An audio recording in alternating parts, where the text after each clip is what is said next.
Tingnan nyo guys, so 11:45 na lang gawin, mag-alas 12 na ano. Ang date ngayon 12. Ay mag-focus eh. December 9, 2025 no. Alas 12 na ano. Abuti ng madaling araw yan yung gumagawa dyan ano. Dito naman sa harap, alas 6 pala ng umaga yan. Maingay na yung mga makina. Ito na may naabot lagi ng madaling araw yan no.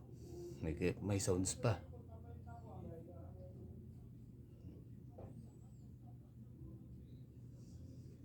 Narinig kasi dito, siyempre mag-alas 12 na eh.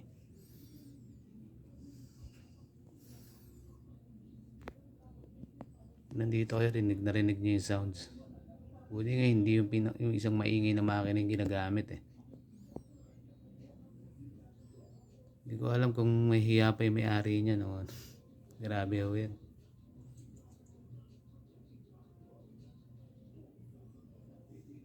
Tayo.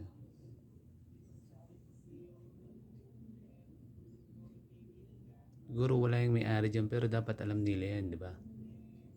Kaso talagang mga wala na talaga yatang kahihiyan.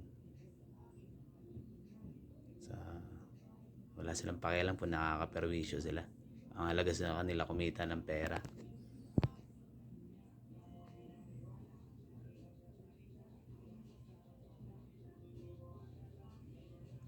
Pag sinabihan mo ng mga perwisyo yan, saka walang yan, magagalit yan tulad dito nung nasa harapan namin. Sabihan ko walang yan eh, perwisyo eh. Gamo ng ano eh, patayan eh. Tatapusin na daw yung buhay ko eh. Ayun ganun.